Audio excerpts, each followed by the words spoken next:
Hi, I'm Terry Brock with TerryBrock.com. You know, if you're going to be successful in business, you got to be just a little bit different. And that's why I'm excited about a book that I just read from Chris Brogan. It's called The Freaks Shall Inherit the Earth, and Chris is joining us right now from his offices. Chris, thanks for being with us today.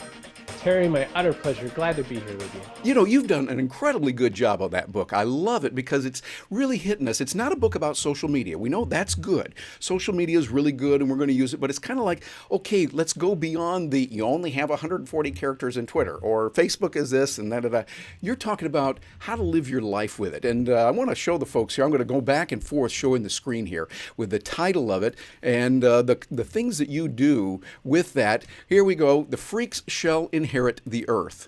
And I love it. Entrepreneurship for weirdos, misfits, and world dominators. And I love the way that you approach that because you say, remember, freak in our definition just means not how it's normally done. Tell us a little bit about that and what you mean by it's not how it's normally done.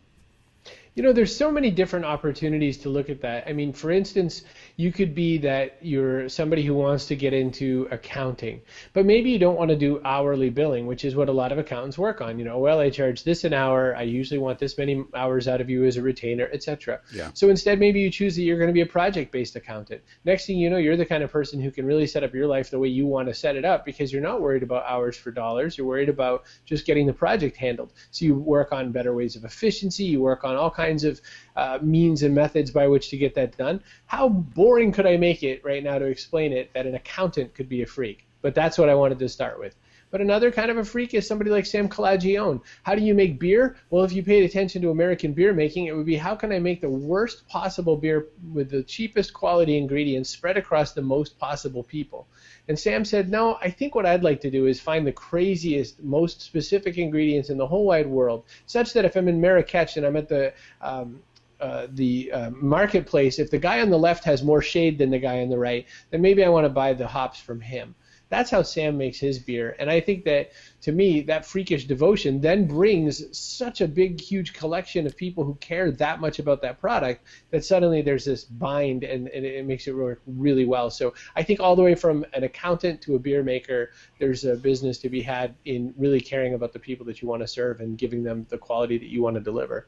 Yeah, I'd have to agree with you. And you stress that throughout the book. In many ways, it was like really inspirational to read that and go, wow, this person's doing this or this is doing that. And then you give us some step-by-step how to do that, of what to do, and particularly today where we are. Matter of fact, what I've done is I got a few little excerpts here from your book as I go back and start sharing the screen here and that, and have you kind of comment on these as we go through. Let me bounce over here to my keynote slide. And we can see we've got what that is. But I love this in here where you're also talking about opportunity abounds where there was never any before. That's just it. The challenge for the past 100 years or so was to find a job and maybe a career.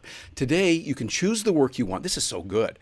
And find a way to do it that makes the most sense for you and your buyers. This was, I think, one of the best parts of the book. Tell us a little bit about that, of why today is different and some of the opportunities that we see in today's market because of what's out there and available.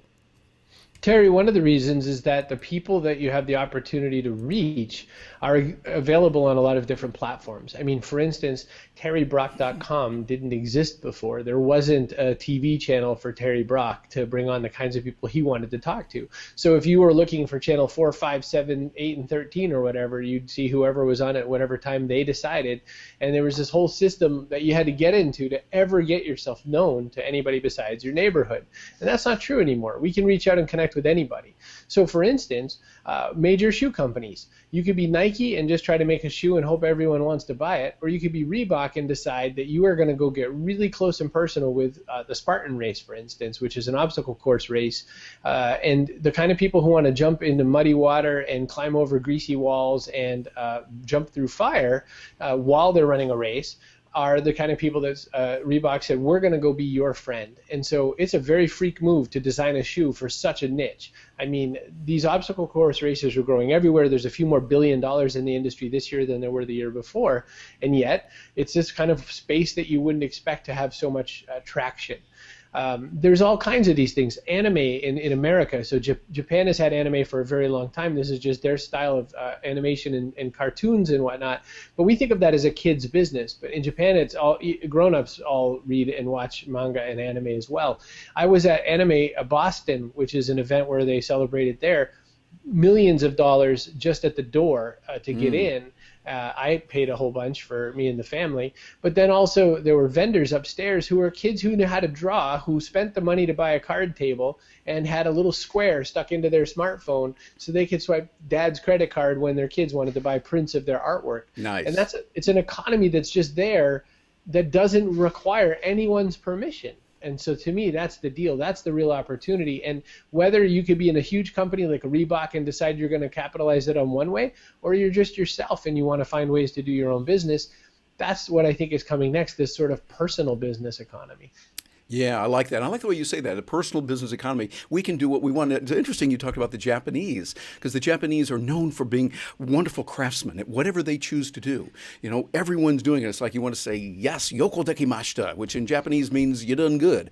You know, it's like they've done very well, and aso desu ka, very, very important to be able to do that and be able to relate to them. So I would recommend those of you that are watching this, you definitely want to get this book. It's a book that I was going through it, and I've read it myself 3 times. It's just that good.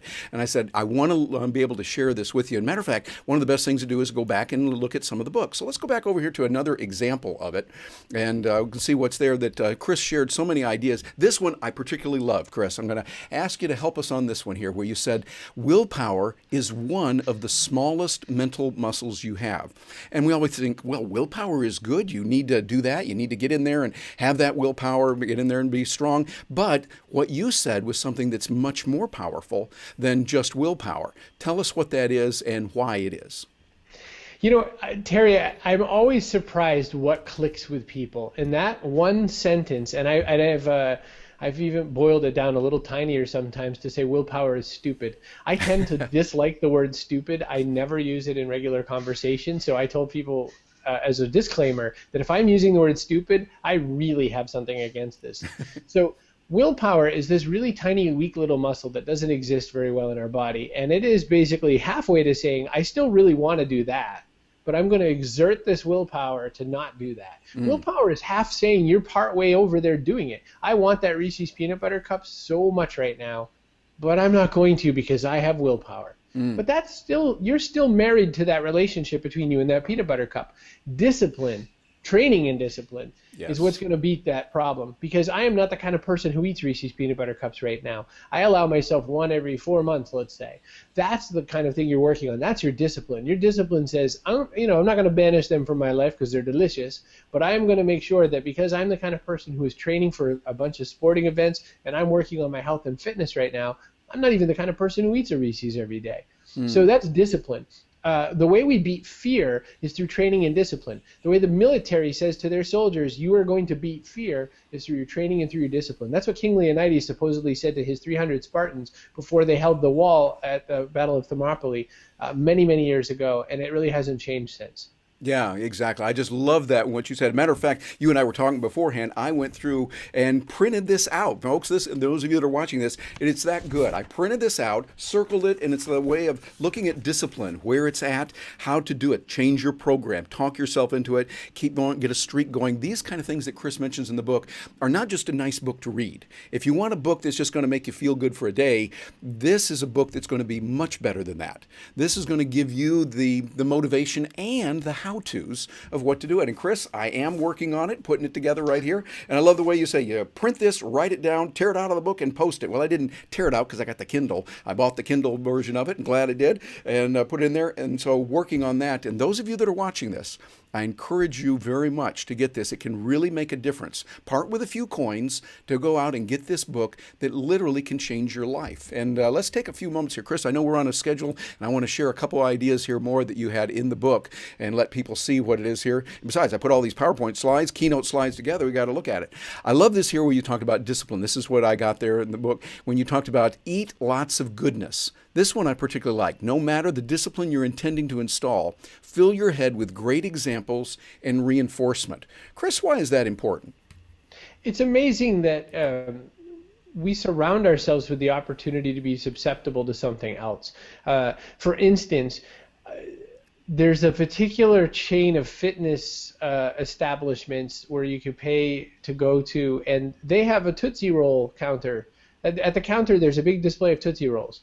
And I'm forever wondering, just how does that fit into your view of good fitness? Yeah. And then they have pizza and bagel days on different days. And I'm thinking, that's also not really necessarily jiving with me on the fitness. So if you surround yourself with greatness, if you eat all this good ideas, and I use eat in quotes to say, if you consume all good feedback, good ideas, it makes you do better. It makes you choose to do better because you are running with the kind of people who succeed. If you surround yourself with the average people, then you're going to be looking around at average. There's no reason to ever try to set your set point any higher than average because you're already in the same little field that you're around. So I think the more that we seek out ways to improve, and ways to be better, and ways to do the things that we say we're committed to doing, we're going to have a lot bit better opportunity of success. Yeah, absolutely, because you're building that around you. I think that's important. Someone might be teaching a class on fitness, and if they weigh 400 pounds, there's a little bit of a disconnect there. It doesn't quite come through.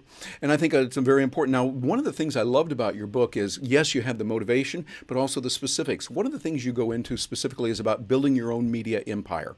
And there's a lot of things we can do. Tell us a little bit about that. And in the book, you, of course, give the details. Tell us just a little bit about that right now so we'll get an idea of what that is. Sure. I mean, when you said earlier this isn't a book about social media, one of the problems I've had as an author of books that, as somebody who's known for having used social media very well, is that everyone thinks all my books are about social media. Well, the only ones that really are Social Media 101 and Google Plus for Business. But Trust Agents wasn't. Impact Equation wasn't. We took an entire page of Impact Equation and wrote, this is not a book about social media. It didn't matter. No one bought it.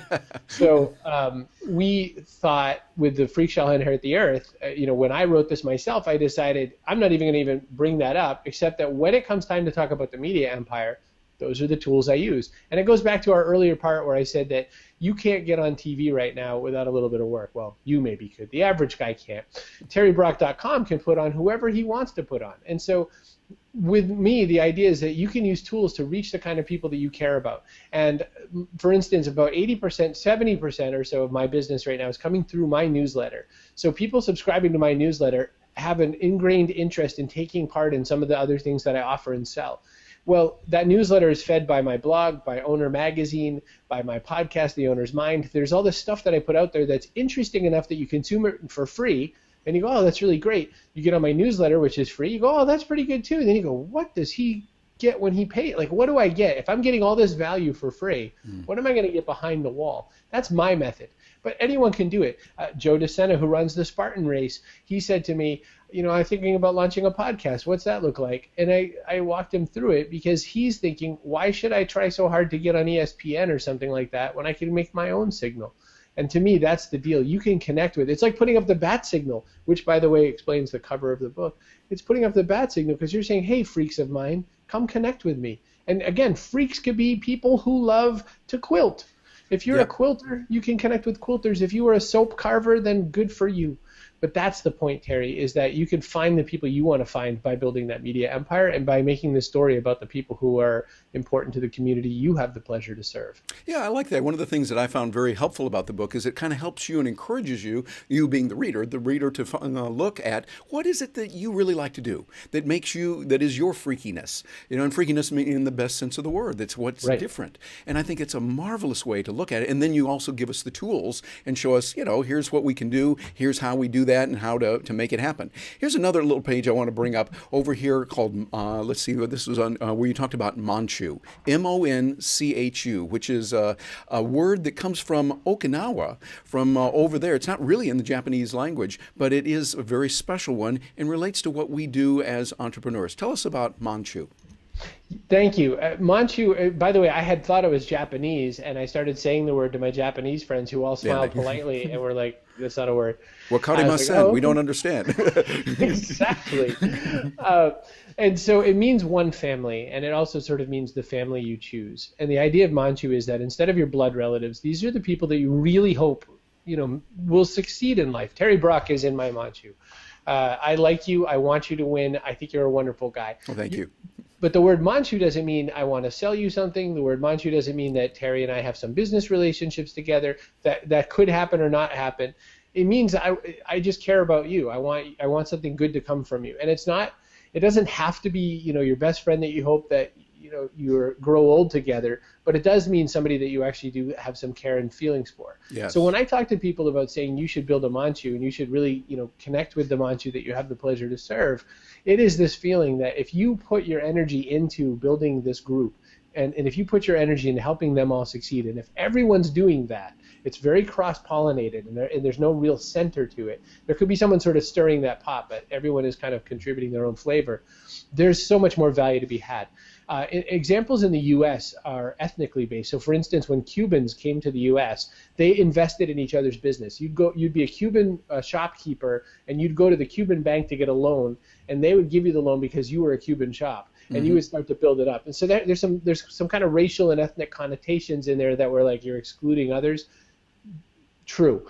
With the Monchu, you're not necessarily blocking on any particular race or gender or creed or anything like that. You're picking people that you want to do business with, and you like and you care about, and you're working together with that same kind of fervent nature. Though, if somebody has a project and it belongs in identity building and brand building and whatnot, I give it to Rachel, who's part of the Monchu, because Rachel has already done business and served the other people inside the Monchu in ways that I want her to get more company and more business. So that's the goal. It's a really, what I keep telling people is it's like a loyalty program, but not the little plastic thing that hangs off your keychain that essentially means we're going to send you coupons every now and again. Yes, thank you. I really appreciate the way you not only talk about that, but live it. Because so many people, it seems like they just want to start selling you before they even get to know you as a person. And for me, I really focus on relationship marketing. You build relationships, and then it helps. And sometimes you're not going to do any business ever, forever and ever, with that one person, but